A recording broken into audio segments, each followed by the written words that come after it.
বাসর ঘরে বসে আছি দেবর আসার অপেক্ষায়। তাকে আমি দেবর বলছি কেন?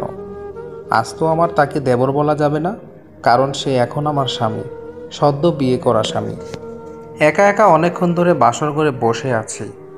বাসর ঘর বললেও কিছুটা ভুল হবে, কারণ এই বাসর ঘরটাকে আমার কাছে মনে হচ্ছে জেল হাজত। কিছুটা একটা হবে। আমার মনে হচ্ছে আমাকে কেউ যেন হাত পা বেঁধে জেল হাজতে ভরে রেখে গেছে। আমি চাইলেও বের হতে পারছি না। এই জেলখানা থেকে নিজের অজান্তেই দু চোখ ভিজে এলো। দমন বন্ধ হয়ে আছে, অন্ধকার লাগছে সব কিছু।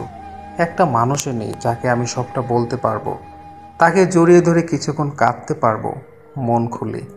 হে আল্লাহ, আমার জীবনের মোড়টা এভাবে না ঘোরালেও পারতে। কি এমন দোষ ছিল আমার? কি এমন পাপ করেছিলাম আমি? যদিও এটা আমার জীবনের দ্বিতীয় বাসর, আজ নিজের জীবনের প্রতি ঘৃণা হচ্ছে।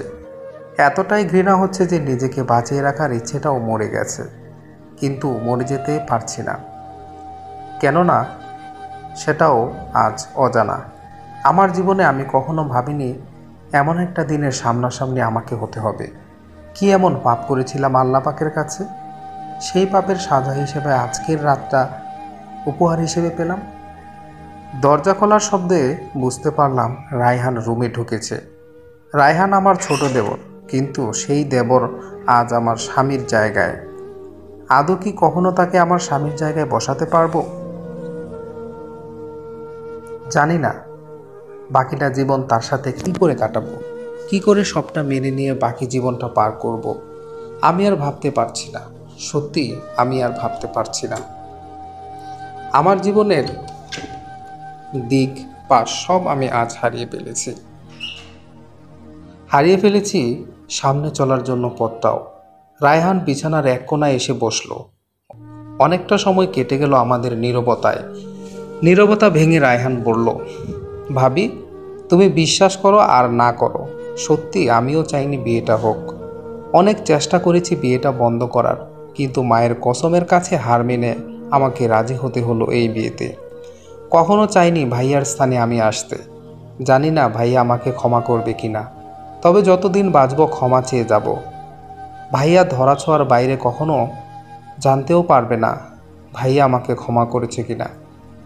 কিন্তু তুমি তো সামনে আছো, তুমি তো জানো কোন পরিস্থিতির মধ্য দিয়ে আমি গেছি এই কয়েকটা দিন। তোমার কাছে ক্ষমা চাওয়ার মতো মুখ আমার নাই, তবুও কখনো সম্ভব হয় তাহলে আমাকে ক্ষমা করে দিও। রায়হান এক নিঃশ্বাসে কথাগুলো বলে গেল। আমিও চুপচাপ শুধু রায়হানের কথাগুলো শুনে গেলাম। আসলে কি বলবো আর কি বা বলা উচিত আমার জানা নেই। আমিও জানি এখানে রায়হানের কিছুই করার ছিল না। আমি যেমন বাধ্য হয়েছিলাম মায়ের কথা ফেলতে না পেরে, রায়হানের সাথেও সেই একই ঘটনা ঘটেছে। অনেকক্ষণ চুপ থাকার পর বললাম, আমি জানি এখানে তোমার কোনো দোষ নেই। আমি এও জানি মা তোমাকে জোর করে বিয়েতে রাজি করিয়েছেন। এখানে আমার বা তোমার কারোরই কিছু করার ছিল না। মায়ের কাছে আমরা বাধা পড়ে গিয়েছিলাম দুজনেই। আমরা কেউই মায়ের কথা এড়াতে পারিনি। জানি না আদৌ এই জীবনে নিজে সুখী হতে এবং নিজেকে কিংবা তোমাকে সুখী করতে পারবো কিনা। তবুও আমি আমার সবটা দিয়ে চেষ্টা করব যেন তুমি ভালো থাকো। ভাইয়ার মতো হয়তো তোমার জন্য কিছু করতে পারবো না, সেই চেষ্টাও কখনো করব না, কারণ আমি জানি ভাইয়া তোমাকে কতটা ভালোবাসতো। ভাইয়ার জায়গায় আমি কখনো আসতে পারবো না, আর আসতে চাইও না। তবুও যেটুকু করতে পারি তুমি সেটুকুই সাদরে গ্রহণ করে নিও। অনেক রাত হয়ে গেছে, তোমার শরীরটা এমনিতেই অনেক খারাপ, রাত জাগার দরকার নেই।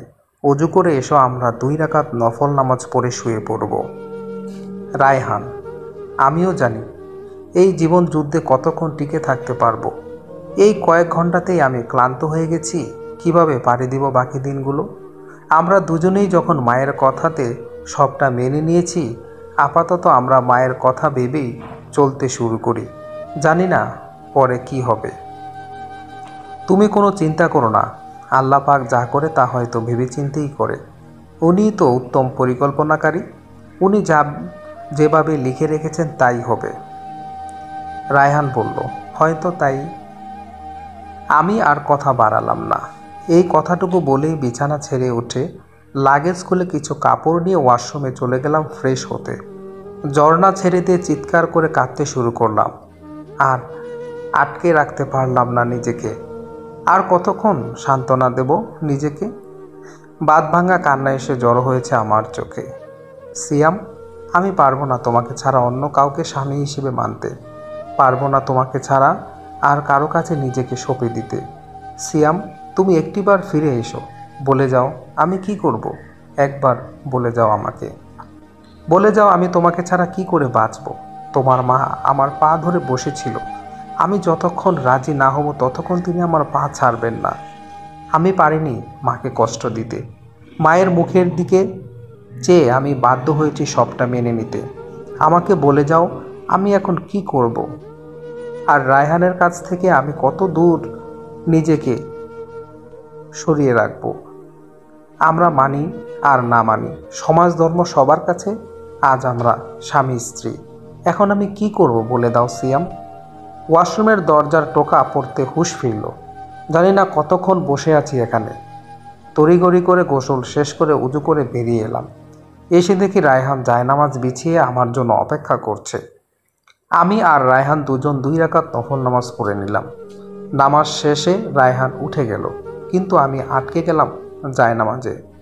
মনে হচ্ছিল যদি অনন্তকাল এভাবে কাটিয়ে দিতে পারতাম, এভাবে অনন্তকাল সিয়ামকে ফিরে পাওয়ার আশায় যদি বসে থাকতে পারতাম।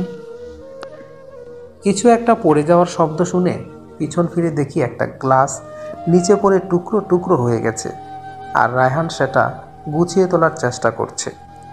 আমি জায়নামাজ গুছিয়ে কাজগুলো তুলতে গেলে রায়হান বলল, এ কি করছো ভাবি? আমি তুলে নিচ্ছি। তুমি অসুস্থ, এত রাগ জেগো না, যাও শুয়ে পড়ো। আমি এগুলো গুছিয়ে শুয়ে পড়ব। আসলে আমার অসাবধানতার কারণে কাপটা হাত থেকে পড়ে ভেঙে গেল। আমি উঠে গিয়ে বিছানার এক পাশে চোখ বন্ধ করে শুয়ে পড়লাম। কিছুক্ষণ পর রায়হানের ডাক শুনে তাকিয়ে দেখি এক হাতে 1 গ্লাস পানি আর অন্য হাতে কিছু ঔষধ নিয়ে দাঁড়িয়ে আছে। আজ আমার রাতের ওষুধগুলো খাওয়া হয়নি, সেটা ভুলে গিয়েছিলাম। আমি ভুলে গেলেও রায়হান ঠিকই মনে রেখেছে। আমি বিছানায় উঠে বসলাম। রায়হান ওষুধ আর পানির গ্লাসটা আমার দিকে এগিয়ে দিয়ে বলল, তুমি রাতের ওষুধগুলো না খেয়েই শুয়ে পড়েছ? তাই ওষুধগুলো নিয়ে এলাম, খেয়ে তারপর ঘুমাও। হ্যাঁ, আজ রাতের ওষুধের কথা ভুলে গেছিলাম। ওষুধ হাতে নিয়ে খেয়ে রায়হানের হাতে গ্লাসটা ধরিয়ে দিয়ে আবার শুয়ে পড়লাম। 2 চোখের পাতা এক করতেই ভেসে উঠল আমার অতীত, ভেসে উঠল পিছনে ফেলে আসা 3 বছরের স্মৃতি। পিছনে ফেলে আসা 3 বছরের স্মৃতি মনে পড়তেই নিজের অজান্তে 2 চোখ ভিজে গেল। নিঃশ্বাস আটকে আসছিল। মনে হচ্ছে কেউ আমার গলাটা চেপে ধরে আছে। না পারছি চিৎকার দিয়ে শব্দ করে কাঁদতে, না পারছি নিজেকে ধরে রাখতে। মনে হচ্ছে যদি চিৎকার করে কিছুক্ষণ কাঁদতে পারতাম তাহলে হয়তো কিছুটা হালকা হতে পারতাম। কাকে বলবো আমার এই দম বন্ধ হওয়া পরিস্থিতির কথা? আর কেই বা শুনবে আমার এই কথা? আজ বুঝতে পারছি নিজের ইচ্ছের বিরুদ্ধে জীবনে চলার পথটা কতটা কষ্টকর হয়। না পারছি কাউকে বোঝাতে, আর না পারছি নিজে সহ্য করতে। একটা মানুষের অনুপস্থিতি আমার পুরো জীবনের মোড়টাই ঘুরিয়ে দিল। বদলে গেল আমার স্বাভাবিকভাবে চলার পথটা। হারিয়ে গেল চেনা সেই পথ, চেনা সেই শহর। নতুন শহরে সব আছে, কিন্তু শুধু নেই সেই একটা মানুষ, যে মানুষটা আমাকে তার শহর চিনিয়েছিল। আজ শহর আছে কিন্তু সে নাই। তাকে ছাড়া যে আমার চলতি থেমে যাচ্ছে। সিয়াম এবাড়ির বড় ছেলে। সিয়ামরা 2 ভাই আর একটা বোন। বোনটা সবার ছোট, বিয়ে হইল 6 মাস হয়েছে। স্বামী একটা প্রাইভেট কোম্পানিতে ভালো পোস্টে জব করে। শাশুড়ি খুব ভালো একজন মানুষ, ওনার কোনো তুলনাই হয় না। নিজের মাকে ফেলে রেখে এসে নতুন এক মা পেয়েছি। উনি কখনো আমার মায়ের অভাব বুঝতে দেন, আগলে রেখেছেন আমাকে সহ ওনার ছেলে মেয়ে সবাইকে একসাথে। অনার্স শেষ করে একটা চাকরির জন্য বিভিন্ন জায়গায় অ্যাপ্লাই করছিলাম। এর মাঝে আমার বিয়ের জন্য লোকজন দেখতে আসা শুরু করে। যদিও নিজে একটা চাকরি না পেয়ে বিয়ে করার ইচ্ছা ছিল না, কিন্তু বাবা নাছোড়বান্দা ছিলেন। ভালো ছেলে, বংশ ভালো, ভালো একটা চাকরিও করে। ছোট পরিবার, ঝামেলা কম। সব মিলিয়ে সিয়ামকে বাবার খুব পছন্দ হয়েছিল। তাই বারবার বাবার রিকোয়েস্টে রাজি হতে হলো। সিয়ামের সাথে বিয়েটা আমার পারিবারিকভাবেই হয়েছিল। বিয়ের আগে সিয়ামের সাথে একবারই দেখা হয়েছিল এবং কয়েকটা কথা হয়েছিল মাত্র। ভয় হচ্ছিল যে অজানা অজানা একটা মানুষের সাথে সারাটা জীবন চলতে পারবো তো। প্রথম দিন সিয়াম এবং ওর বাবা মা সাথে ছোট বোন রাত্রি এসেছিল আমাকে দেখতে। রায়হান যখন মাস্টার্স শেষ করে চাকরির জন্য ঘুরছে, সেদিন রায়হানের একটা কোম্পানিতে ইন্টারভিউ ছিল, তাই সেদিন রায়হান আসতে পারেনি। শুধুমাত্র ওর সাথে পরিচয় পর্বটা বাদ ছিল। রাত্রি অনার্স দ্বিতীয় বর্ষের ছাত্রী। মেয়েটা খুব সাদাসিধে। ভালো লেগেছিল ওর সাথে কথা বলে। খুব ভালো মনের একটা মেয়ে। সিয়াম আমার নামটাও রাত্রির কাছ থেকেই জেনেছে। যেদিন সিয়াম আমাকে প্রথম দেখতে এসেছিল, সেদিন সবার কাছ থেকে অনুমতি চেয়েছিল আমার সাথে একটু একা কথা বলার জন্য, এবং আমাকেও বলেছিল, এশা, আমি আপনার সাথে একা কিছুক্ষণ কথা বলতে চাই, যদি আপনার অনুমতি পাই। আমি কিছু বলতে যাব, ঠিক সেই মুহূর্তে আমাকে বলার সুযোগ না দিয়ে মা বলে উঠল, এশা, সিয়ামকে নিয়ে আমাদের ছাদটা ঘুরিয়ে দেখিয়ে নিয়ে আয় না, আর ওখানেই তোদের নিজেদের মধ্যে কোনো কথা থাকলে সেটাও সেরে নে। আমি আর কিছু বলতে পারলাম না। সিঁড়ি বেয়ে উপরের দিকে এগোতে লাগলাম। সিয়ামও আমার সাথে হাঁটা শুরু করলো। সে আমার সাথে যখন হেঁটে আসছিল, তখন খেয়াল করলাম সে প্রতিটি কদম ফেলছে আস্তে আস্তে। দেখে মনে হচ্ছে সে যেখানে পা ফেলছে সেই জায়গাটাও টের পাচ্ছে না যে তার উপর দিয়ে কেউ হেঁটে যাচ্ছে। একটা মানুষ এতটা নিরিবিলি কি করে হতে পারে? ছাদের এক কোণে গিয়ে দাঁড়ালাম আমি। সিয়াম আমার পাশে গিয়ে দাঁড়ালো। দুজনেই চুপ হয়ে আছি অনেকক্ষণ। আসলে কেউই বুঝতে পারছিলাম না যে কোন কথা দিয়ে শুরু করব। শুনশান নীরবতার অবসান ঘটিয়ে হঠাৎ করে সিয়াম বলল, আপনার অনুমতি পেলে কিছু কথা বলতে চাই, ইচ্ছে হচ্ছে। কথাগুলো বলে সিয়াম আমার দিকে তাকালো, আমার অনুমতি পাওয়ার অপেক্ষায়। আমি বললাম, জি অবশ্যই, কি বলতে চান নির্দ্বিধায় বলতে পারেন। সিয়াম বলল, আমাকে কি আপনার পছন্দ হয়েছে? আমি বললাম, আমি অনেকটা অপ্রীতিকর অবস্থায় পড়ে গেলাম। কি বলবো বুঝে উঠতে পারছিলাম না। যদিও সিয়াম দেখতে মাশাআল্লাহ যথেষ্ট সুন্দর, গায়ের রংটা একটু চাপা, কিন্তু গায়ের রং চাপা হলেও তার চেহারায় একটা মায়াবী মায়াবী ভাব আছে। আমার যে তাকে অপছন্দ হয়েছে তা কিন্তু নয়, কিন্তু আমার তাকে পছন্দ, এটা তার সামনে প্রকাশ করব কি করে? তাই কোনো কথা না বললে মাথা নিচু করে দাঁড়িয়ে থাকলাম।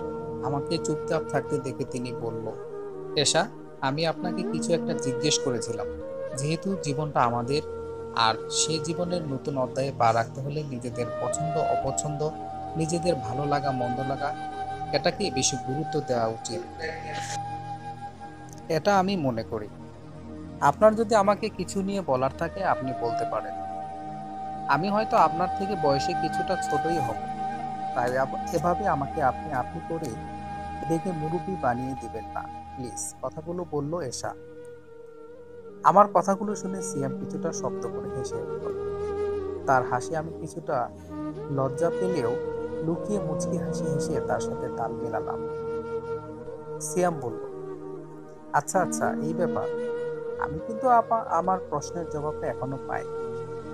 এসা বলল, কেন, কোন প্রশ্নের জবাব? সিয়াম বলল, আপনাকে কি, আমাকে কি তোমার পছন্দ হয়েছে?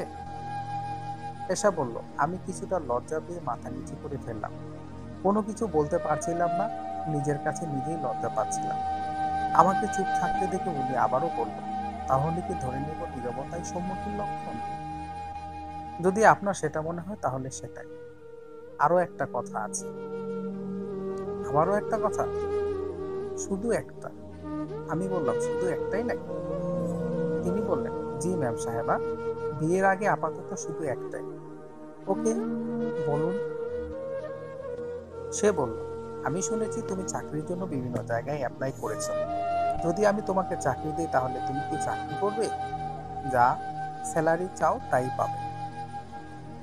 আমি বললাম, মানে কি? আপনি আমাকে চাকরি দিবেন? কি চাকরি?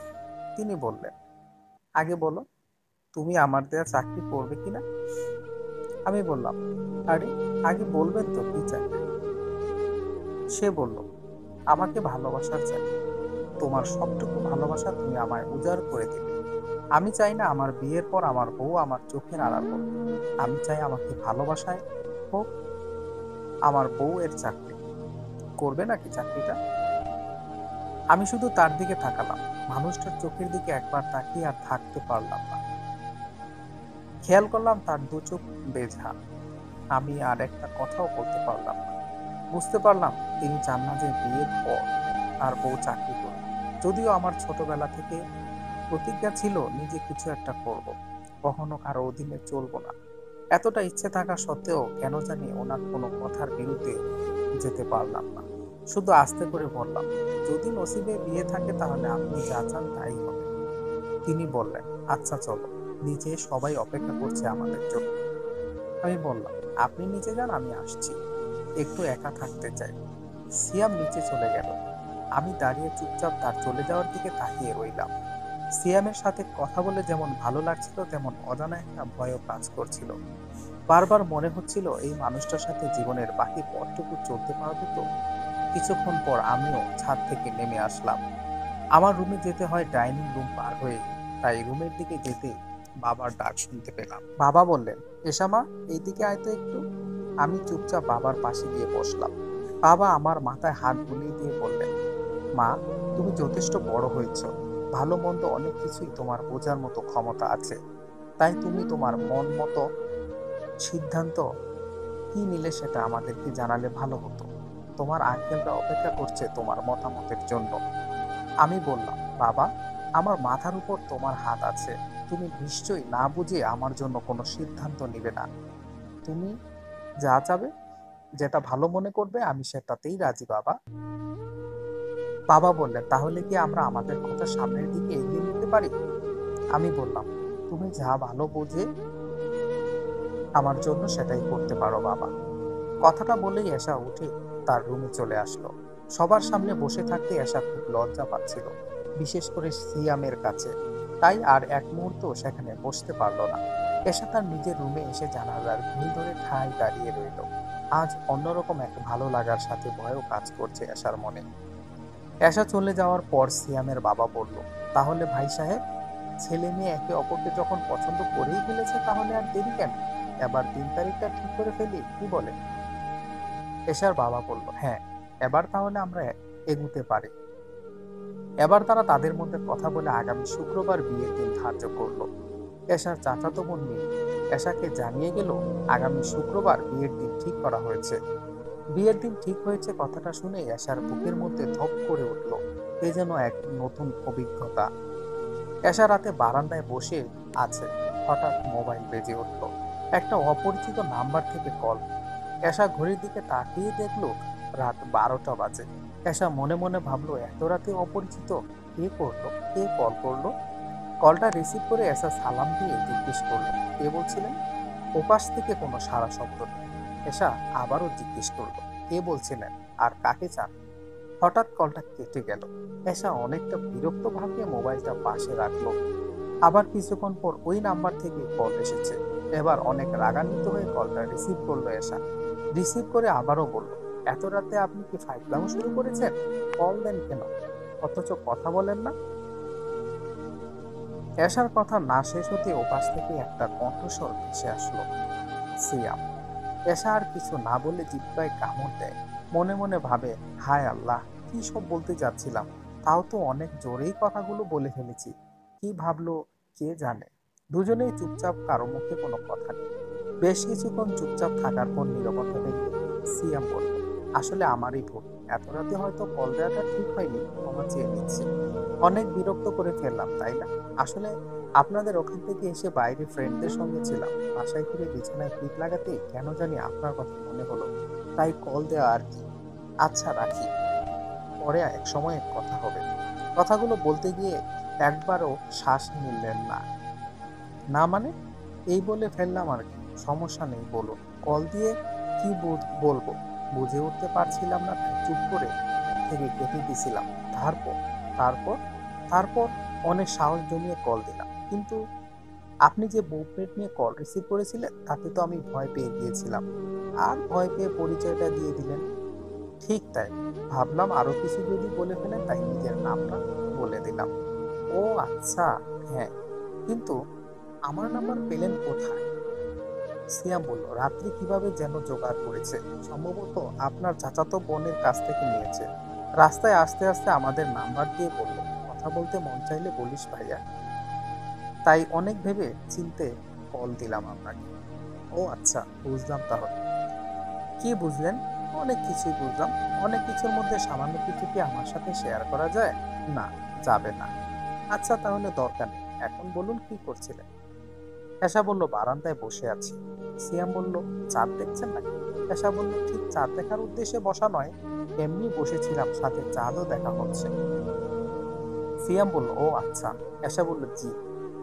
সিয়াম বলল, চা আছে সাথে? এশা বলল, না, আপাতত চা নেই।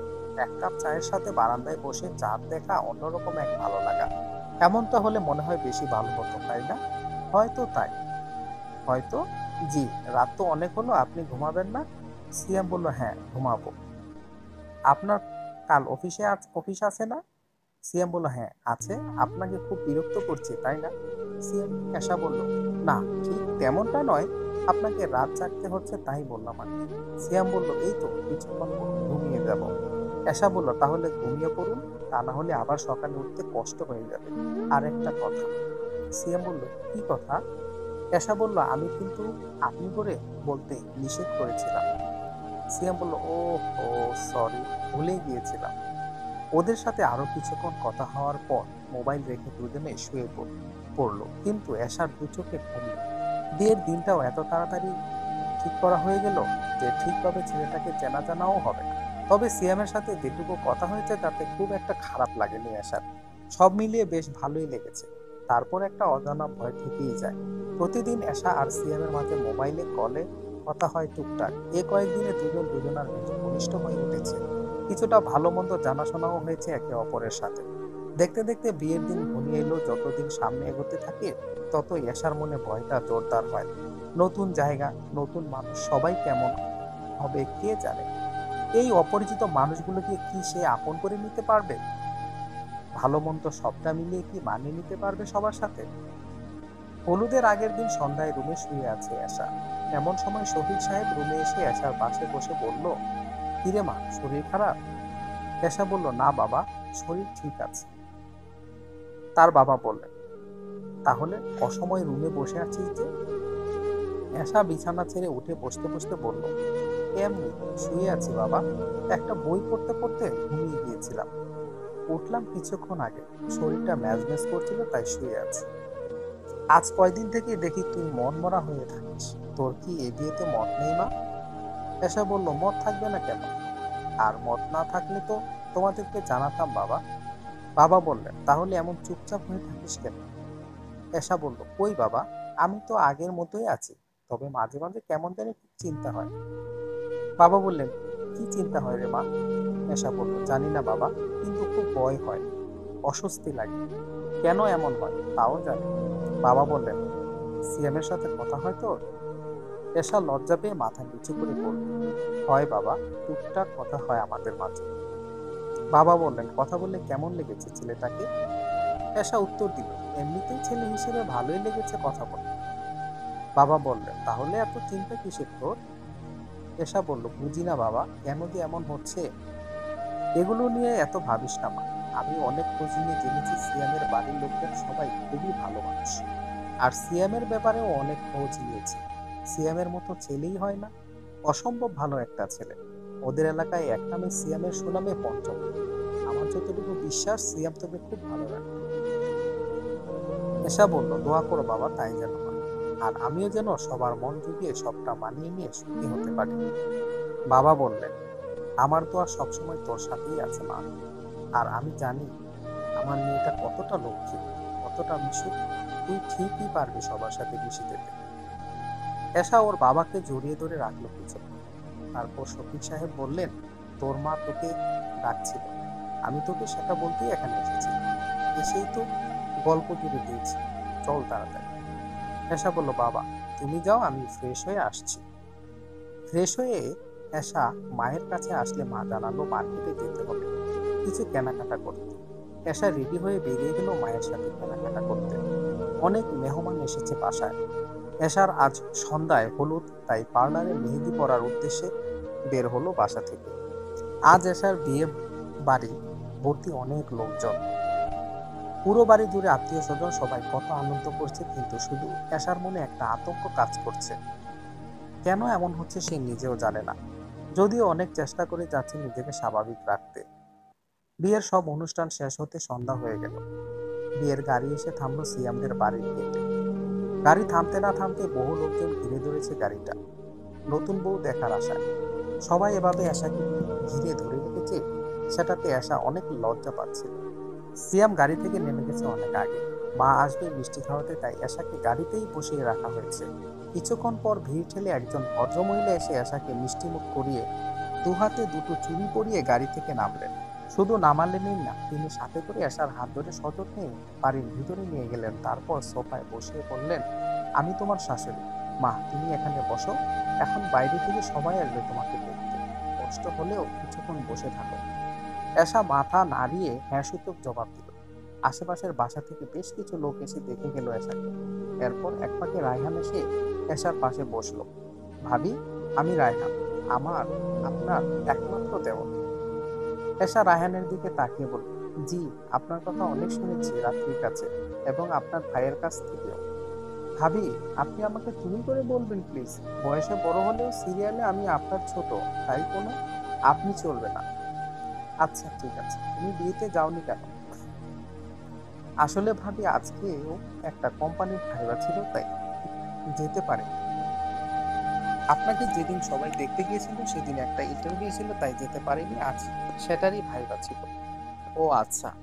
আচ্ছা ভাবি, আমার একটু কাজ আছে, বাইরে যেতে হবে, এসে পরে কথা বলবো। ওকে আচ্ছা। সারাদিন বসে থাকতে থাকতে কোমর ধরে গেছে, একটু শুতে পারলে ভালো হতো। এমন সময় একজন মহিলা এসে আমার পাশে বসে আমাকে বলল, আমি তোমার যা হইব, চলো এবার উঠে যাবে। এশা মুখে কোনো কথা না বলে মাথা নাড়ালো শুধু। তারপর সেই ভদ্রমহিলা এশাকে রুমে নিয়ে গেল। আবার কেউ একজন কিছুক্ষণ পর এসে এক গ্লাস দুধ ও কিছু খাবার রেখে গেল। এশা রুমে আসার প্রায় ঘন্টা খানিক পর সিয়াম রুমে আসলো। সিয়াম বিছানায় বসতেই এশার বুকের ভিতরটা ধপ করে উঠল। ভয় এবং লজ্জা দুটোই কাজ করছে এশার মাঝে। সিয়াম বিছানায় উঠে এসে আর সামনাসামনি হয়ে বসলো। তারপর বলল, এশা, তোমার হাতটা একটু এগিয়ে দিবে। এশা লজ্জায় মাথা নিচু করে আছে। লজ্জায় নিজে থেকে হাতটা এগিয়ে দিতে পারছে না, তাই হাত না বাড়িয়ে চুপচাপ বসে রইল। সিয়াম এশার হাতটা আস্তে করে টেনে নিয়ে সিয়ামের কোলের ওপর রেখে পাঞ্জাবির পকেট থেকে একটা বাক্স বের করলো। বাক্সটা নিজ হাতে খুলে একটা আংটি বের করে এশার হাতে পরিয়ে দিয়ে বলল, যদিও আমি খুব একটা পছন্দ করে কিছু কিনতে পারি না, জানি না তোমার পছন্দ হবে কিনা। তারপর সিয়াম মাথা অগ্রভাগে হাত দিয়ে মনে মনে কিছু একটা পড়ল। তারপর এশার কপালে একটা চুমু খেয়ে বলল, এশা, তুমি অজু করে এসো, আমরা 2 রাকাত নফল নামাজ আদায় করব। এশা বিছানা থেকে নেমে লাগেজ থেকে কাপড় নিয়ে ওয়াশরুমে চলে গেল ফ্রেশ হতে। ফ্রেশ হয়ে এসে দুজন একসাথে 2 রাকাত নফল নামাজ আদায় করে নিল। তারপর এশা সিয়াম দুজনেই বিছানায় গিয়ে বসলো। এশা, জি, আংটিটা পছন্দ হয়েছে তোমার? জি, হয়েছে। তারপর আবার দুজনেই চুপচাপ। কিছু সময় পর সিয়াম বলল, অনেক তো রাত হলো, চলো শুয়ে পড়ি। এশা কোনো কথা না বলে চুপচাপ শুয়ে গেল। ফজরের আজান কানে আসতে এশার ঘুম ভাঙল। তারপর উঠে ফ্রেশ হয়ে নামাজ শেষ করে নিচে চলে গেল। সিয়াম তখনও ঘুমাচ্ছে। ওদিকে একবার তাকিয়ে এশা চলে গেল রান্নাঘরে। সেখানে গিয়ে দেখলো শাশুড়ি নাস্তা বানানোর জন্য সব রেডি করেছে।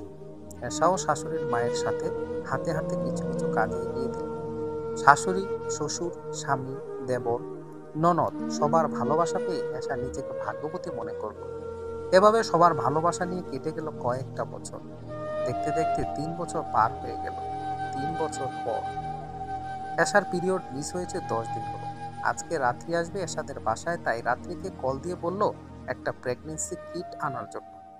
রাত্রি আসার সময় নিয়ে এসে এশার হাতে দিয়েছিল কিটটা আর বলেছিল, এবার কিন্তু খুশির খবর চাই ভাবি। এশার শরীরটা খুব একটা ভালো যাচ্ছিল না, তাই আজ ঘুম থেকে উঠতে দেরি হয়েছে। শরীর খারাপ দেখে সিয়ামও আর ডাকেনি। নাস্তা করে অফিস চলে যাওয়ার জন্য রেডি হয়ে নিচে আসলো সিয়ামের মা। জিজ্ঞেস করলো, কিরে সিয়াম, এসা আজ এখনো নিচে নামেনি যে? ওর কি শরীর খারাপ করেছে? সিয়াম বলল, মা, এসার শরীরটা খুব একটা ভালো না। কাল থেকে বলছিল কেমন যেন লাগছে। রাতে ভালো করে ঘুমায়ও নি। ফজরের নামাজ পড়ে ঘুমিয়েছে, এখনো ওঠেনি, তাই আমিও আর ডাক দেইনি। মা বললেন, ভালো করেছিস, রেস্ট নে, ঠিক হয়ে যাবে। সিয়াম অফিসে বেরিয়ে গেল। সিয়াম যাওয়ার ঘন্টাখানিক পর এসা উঠে ওয়াশরুমে গেল প্রেগন্যান্সির কিটটা নিয়ে। টেস্ট করার পর দেখলো পজিটিভ এসেছে। আজ এসা খুব খুশি। দীর্ঘ 3 বছরের সাধনার ফল আজকে সে পেল। ওয়াশরুম থেকে বেরিয়ে এসা সিয়ামকে কল দিল। সিয়াম কল রিসিভ করে বলল, হ্যালো। হ্যালো, কি করছো? এই তো অফিসের কাজ করছি। তুমি উঠে নাস্তা করেছো? না, করিনি। যাও, আগে নাস্তা করে এসো, তারপর কল দাও। আচ্ছা, শোনো না। হ্যাঁ, বলো। আজ একটু তাড়াতাড়ি বাসায় আসতে পারবে? কেন, কোনো দরকার আছে? না, তেমন কোনো দরকার নেই। আপনি আসতে বলছি তাই আসবে। আচ্ছা, দেখি হাতের কাজগুলো সারতে পারলে চলে আসবে। এবার যাও, আগে নাস্তা করে নাও। আচ্ছা, রাখছি। বাই। বাই। এবার রাত্রির কাছে কল দিয়ে খুশির খবরটা দিল। রাত্রিও অনেক খুশি হয়েছে আজকে। মোবাইল রেখে হাত মোবাইল রেখে হাত রেখে এসা রান্নার রুমে এসে দেখে শাশুড়ি দুপুরের খাবার রান্না করছেন। এসা মাকে পিছন থেকে জড়িয়ে ধরে বলল, মা, উঠেছো মা? এখন শরীর কেমন? সিয়াম বলল, শরীরটা নাকি খারাপ। এসা বলল, হ্যাঁ, একটু খারাপ ছিল, কিন্তু এখন সব ঠিক হয়ে গেছে। মা বললেন, তাই নাকি? তাহলে তাড়াতাড়ি সুস্থ হয়ে গেলে তো এত তাড়াতাড়ি? এসা বলল, হ্যাঁ, কারণ আপনি দাদি হতে চলেছেন। কথাটা বলেই লজ্জায় মুখ লুকালো মায়ের কাঁধের ওপর। শাশুড়ি কথাটা শুনে এসার দিকে ঘুরে এসাকে বুকে টেনে নিয়ে বলল, তুমি কি সত্যি বলছো মা? এসা বলল, হ্যাঁ মা। সিয়ামের মা বলল, আলহামদুলিল্লাহ। ও আল্লাহ, আমি যে কি খুশি হয়েছি তোমাকে বোঝাতে পারবো না। সিয়াম খবরটা জানে তো? এসা বলল, না মা, এখনো বলিনি। বাসায় আসলে তারপর বলবো। মা বললেন, আচ্ছা ঠিক আছে, এবার নাস্তা করে নাও, অনেক বেলা হয়ে গেছে। শাশুড়ি এশাকে নিয়ে ডাইনিংয়ে বসিয়ে নাস্তা দিল। এশার নাস্তা শেষ হলে শাশুড়ি বলল, তুমি গিয়ে শুয়ে থাকো মা, এখানে গরমে থাকতে পারবে না। এশা কিছু বলল না, নিজের রুমে এসে পড়ল এবং শুয়ে রইল। প্রায় সন্ধ্যা হয়ে এলো। এশা বারান্দায় বসে ভাবছে, আজ সিয়ামকে তাড়াতাড়ি আসতে বললাম, আর আজকেই সিয়াম এত দেরি করছে। আজ আসুক, ওর সাথে কথাই বলবো না। সন্ধ্যাবেলায় রাত্রির এশা রুমে এসে ডেকে গেল নাস্তা করার জন্য। এশা বারান্দায় এসে সিয়ামের কথা ভাবছিল। সিয়ামকে বললাম আজ একটু তাড়াতাড়ি আসতে, কিন্তু আসলো না। যদি কাজেই আটকে যায় তাহলে তো একবার কল করে জানিয়ে দিতে পারত। এতদিন তো তাই করেছি, কিন্তু আজ সিয়াম এমন করলো কেন? সিয়ামের উপর এশার কিছুটা রাগ হলেও মনে মনে আবার ভাবে, কোনো বিপদ হলো না তো? তা না হলে এমনটা তো কখনো করে না। মোবাইল হাতে সিয়ামের নাম্বারে কল দিল, কিন্তু নাম্বার বন্ধ দেখাচ্ছে। ভারাক্রান্ত মন নিয়ে আসা ডাইনিংয়ে বসলো নাস্তা করতে। যদিও নাস্তা করতে ইচ্ছে করছে না, রাগ, চিন্তা সবটা তাকে গ্রাস করে নিয়েছে। প্রয়োজনীয় কোনো কথা ছাড়া তেমন একটা কথা হলো না কারো সাথে। চুপচাপ নাস্তা করে সোফায় গিয়ে বসে। শাশুড়িও এসার পাশে এসে বসে পড়ল। এত মন খারাপ করো না, সিয়াম চলে আসবে, হয়তো কোনো কাজে আটকে গেছে। এসা বলল, কোনো কাজে আটকে গেলে তো কল দিয়ে জানিয়ে দেয়, কিন্তু আজ কেন কিছু বললো না, বুঝতেছি না। আবার মোবাইলও বন্ধ দেখাচ্ছে। আমার খুব চিন্তা হচ্ছে মা। মা বলল, এই সময় এত চিন্তা করো না, আল্লাহ ভরসা। যাও, তুমি রুমে গিয়ে রেস্ট নাও। এসা তার নিজের রুমে গিয়ে শুয়ে পড়ল। এপাশ ওপাশ করতে করতে অনেকটা সময় পার হয়ে গেল। এসা ঘুমানোর চেষ্টা করলো, তাও এলো না। ঘড়ির দিকে তাকিয়ে দেখলো 9টা বেজে গেছে। সিয়ামের অফিস 6:30, 7টার মধ্যে শেষ হয়ে যায়। বাসায় আসতে আসতে 8টা বাজে। যেখানে সিয়ামের আজ তাড়াতাড়ি আসার কথা, সেখানে রাত 9টা বেজে গেল, কিন্তু সিয়াম বাসায় ফিরল না। এসা উঠে একবার বারান্দায়, আবার রুমে, এভাবে বারান্দা আর রুম পায়চারি করতে শুরু করলো। আর কতক্ষণই বা হাঁটাহাঁটি করা যায়। আবার এসে বিছানায় শুয়ে মনে মনে ভাবতে লাগলো, হয়তো সিয়ামকে প্রেগনেন্সির কথাটা মোবাইলে জানানোই উচিত ছিল। মনের ভিতর কেমন খোঁজ করতে লাগলো। কয়েকবার রায়হানকে কল দিল এশা, কিন্তু রায়হান বারবার কল কেটে দিচ্ছে। এশার মনে রাগ হলো রায়হানের উপর। আজকে সবার এত কাজ পড়েছে যে মোবাইলটা রিসিভ করার সময় হচ্ছে না। হাজারো ভয় আর চিন্তা নিয়ে এসা ঘুমিয়ে পড়ল। কতক্ষণ ঘুমিয়েছিল ঠিক মনে নেই। ঘুমের ঘরে হঠাৎ অ্যাম্বুলেন্সের শব্দে ঘুম ভাঙল। এসা চোখ মেলল, মনে করেছিল হয়তো রাস্তা দিয়ে যাচ্ছে, কিন্তু এর মাঝেই রায়হানের কান্নার শব্দ ভেসে আসলো এশার কানে। এশা দৌড়ে রুম থেকে বের হলো। রুমের দরজা খুলেই এশা থ হয়ে গেল। কয়েকটা লোক মিলে একটা স্ট্রেচারে করে কাকে যেন বাসার ভিতরে আনছে। সাদা কাপড়ে মোড়ানো মানুষটাকে। রায়হান খুব কাঁদছে। একটা লোক রায়হানকে ধরে রেখেছে। সিয়ামের মা দৌড়ে এসে রায়হানকে জিজ্ঞেস করলো, কিরে রায়হান, বৌমা অনেকক্ষণ ধরে তোকে কল দিচ্ছে, রিসিভ করছিস না কেন? তুই কাঁদছিস কেন? কি হয়েছে তোর? আর এরাই বা কারা? স্ট্রেচারে আবার লোকটাকে? রায়হান ওর মাকে আচমকে এসে জড়িয়ে ধরে বলে উঠল, মা, ভাইয়া আর নেই। আমরা ভাইয়াকে হারিয়ে ফেলেছি। এরই মাঝে লাশ স্ট্রেচার থেকে নিচে নামানো হয়েছে। রায়হানের মা লাশের কাছে দৌড়ে গিয়ে ধপ করে বসে পড়ল। আস্তে করে মুখের উপরে কাপড়টা সরিয়ে চিৎকার করে কেঁদে উঠলেন। এতক্ষণ এসা চুপচাপ দাঁড়িয়ে থাকলেও এবার আর দাঁড়িয়ে থাকতে পারল না। ঠাস করে ফ্লোরে পড়ে গেল। রায়হান দৌড়ে এসে এশাকে ধরল, কিন্তু ততক্ষণে এশা জ্ঞান হারিয়ে ফেলে ফ্লোরে পড়ে গেছে। পাশের বাসার কয়েকজন মহিলাও এর মাঝে এসে উপস্থিত হয়েছে। তারাও গিয়ে এশাকে ধরে এশার চোখে মুখে পানি ছিটা দিতে লাগলো। প্রায় 10-15 মিনিট পর এশার জ্ঞান ফিরল। কান্নার শব্দে পুরো বাড়ির পরিবেশ ভারী হয়ে উঠেছে। সবাই কাঁদছে, শুধু চুপ হয়ে আছে এশা। আশেপাশে সবাই চেষ্টা করছে এশাকে কাঁদাতে, কিন্তু এশা দম ফাটা অবস্থায় বসে আছে। রায়হান তার মাকে এশার পাশে এনে বসালো। এশাকে জড়িয়ে ধরে চিৎকার করে কেঁদে উঠল মা, আর বলতে লাগলো, মারে, আমার ছেলেটা যে বাবা হতে চলেছে সেই খবরটা শুনেও যেতে পারলো না। আমার ছেলেটাকে নিয়ে যাবে একটু পর, এবার তো একটু কান্না কর। কোনো রকম এশাকে কেউ কাঁদাতে পারল না।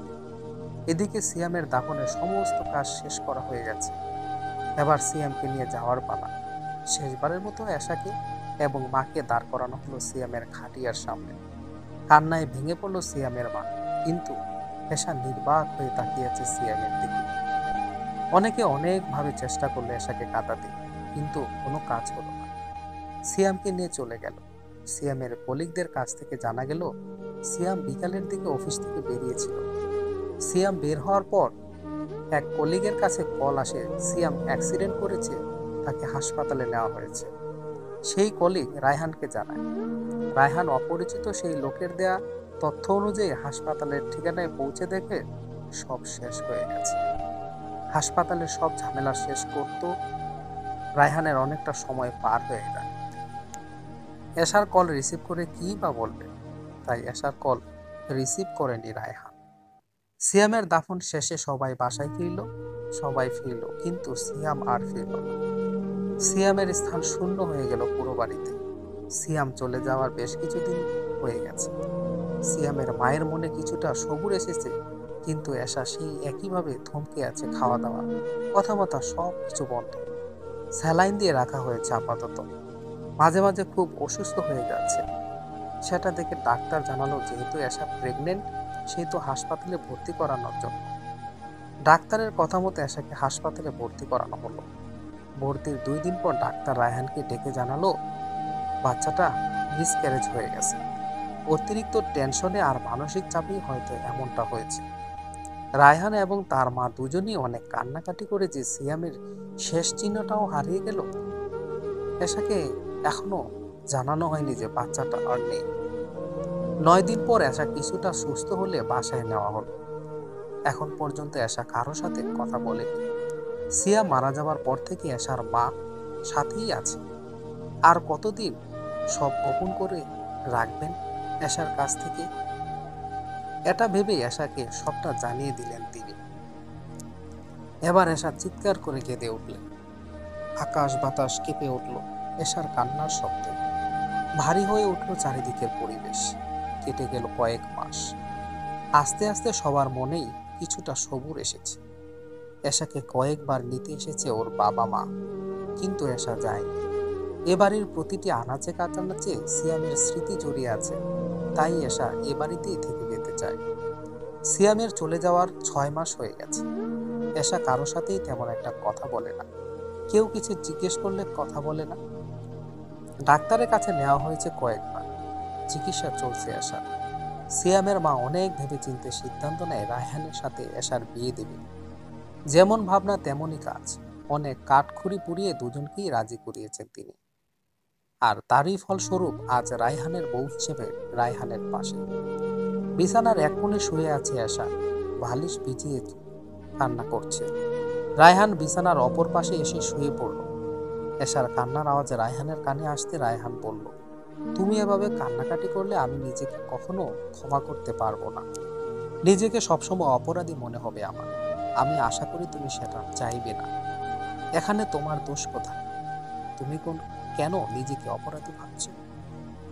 এখানে দোষ তোমারও না, আমারও না। তাহলে কেন কাঁদছো? তুমি হয়তো কেঁদে নিজেকে হালকা করার চেষ্টা করেছো। আমি তো আর কাঁদতে পারছি না। আমি কি করব বলতে পারো একবার? এশা আর কোনো কথা বলল না, চুপ হয়ে রইল। পুরো ঘর জুড়ে নিস্তব্ধতা। কেটে গেল কয়েক মাস।